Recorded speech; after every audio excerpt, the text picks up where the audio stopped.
I get many clients come to me and they're saying that they have problems with sleep. It's something which we look at first off. I've had programs on it, I've done loads of presentations on it, I've done loads of lives on it. But they come to me and they have problems with sleep, whether they're not able to get to sleep, whether it's simply staying asleep, or they wake up and they don't have much energy. Now, as a result, they then usually get brain fog or they have problems with focus and energy throughout the day. They're getting dips in the morning, they're getting dips in the afternoon. And then that cycle continues that when they lay their head down to their pillow to go to bed, they end up being wide awake. Excuse me. And it's something which can get very, very frustrating.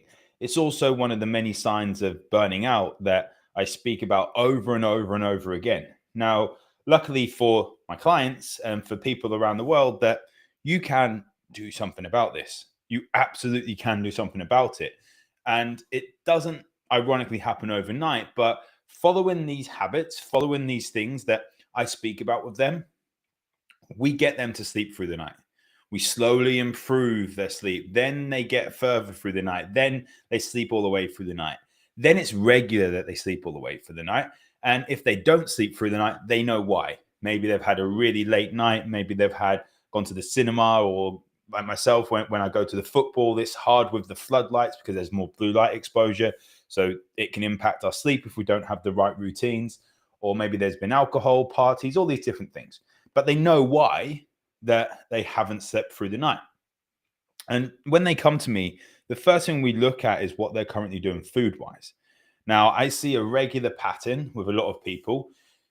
Either they're intermittent fasting because it's the in thing right now, and your body might not be in a position to intermittent fast. And everyone says it's this healthy thing. It's this really great thing because it works on autophagy, which is essentially cleaning out rubbish from our cells and from our body and helping it recover, which is great, right? But if we don't have good blood glucose management, it can be quite stressful on the body because blood glucose levels, our sugar levels in our blood, goes up and down. And every time it goes down, we have to release cortisol to boost it back up again. And every time it's really high, we have to release insulin to then grab the sugar and put it into the cells to bring it down again. And a lot of times our body and our adrenals aren't able to deal with that time after time again. Now, when I look at the food diaries of these people, what I usually see is that, as I said, intermittent fasting, or they're having smoothies first thing in the morning, or maybe they're having a coffee with some sugar, they're having a latte with some almond milk or coconut milk. Still haven't worked out how you milk an almond, but all these things with potentially unnatural products, even have milk in there. We've got sugar in there as well. But then they might put it with some chocolate on top, or these sorts of things. But they're having this highly sugary, carbohydrate based breakfast. Now, great, with smoothies, they might have loads of nutrients in, but they're not really going to help with that blood sugar management. Then they get to work and then they have their mid morning break and they have like a couple of oat cakes, or they have another coffee, and they don't actually have their lunch until, say, 1:30, 2 p.m. But then I ask them, are you eating healthy? And they say, yes, I'm eating healthy. They've had a salad with loads of dressing on top. Again, sugar-based dressings, these sorts of things, carbohydrate-based dressings. Then they'll have some bread with it or something like that. There won't be very much meat. It might be a little bit of cheese. There might be some ham or whatever it is, some avocado in there and a couple of eggs. There won't be very much protein sources. Then in the afternoon, they'll have another snack. They might go and have a gluten-free muffin. Great, it's gluten-free because it's healthy, right? But this is not doing the body necessarily any good. Then in the evening, I see more in the evening, people having more balanced meals. But then the problem they go to is that they then down it with some alcohol, and then they end up hurting their gut bacteria as a result. And it's not to say alcohol is something I ban with clients, but we have to make sure the body is in a good stressed state in order to consume this without serious side effects. And then in the evening, they'll go and grab a snack, which might be some chocolate, some biscuits, some cookies, whatever it is, or some oat cakes or something like that. And then they try and go to bed. And their body has literally been on this up and down roller coaster all day long, with sugar going in, having to clear this sugar, going too low, going high.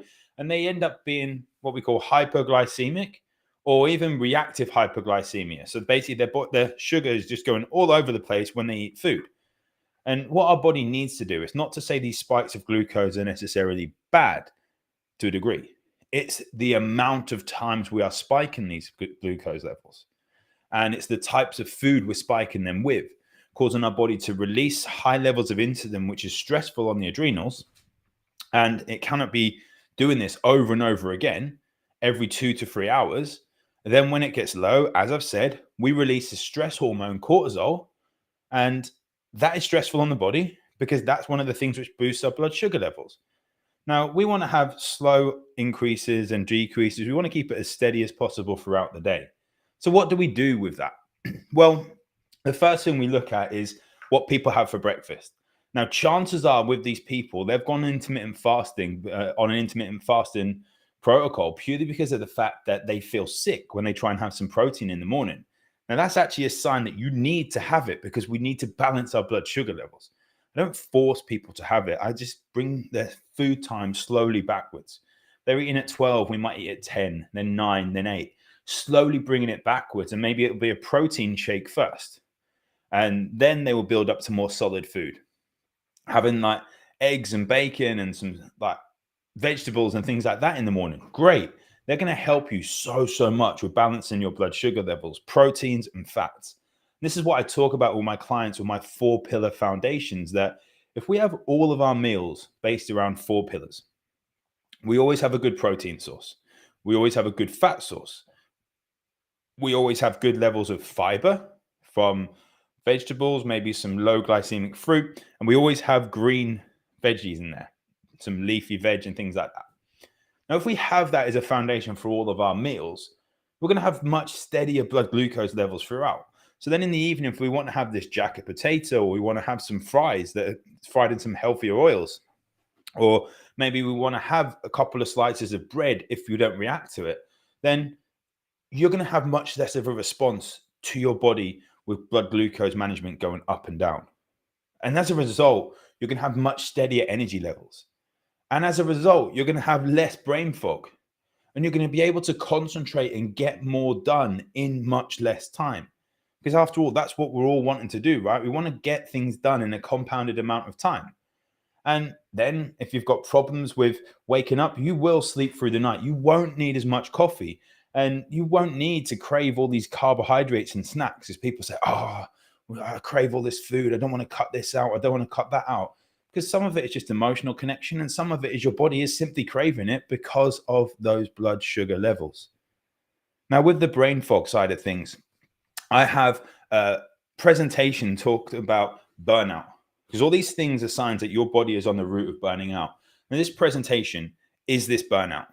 Is going to ask that question and go through the things, some of the things that I've just said about. It's a 30-minute presentation, completely free. If you go to www.ojayhealth.com/burnout, you can look at this presentation. I'll send you some more tips in the emails. I will not be spamming you.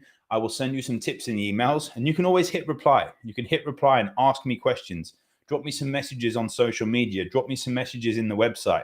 And if you want to talk further, go to ojayhealth.com/virtual coffee, and let's book in for a chat to talk about your health right now.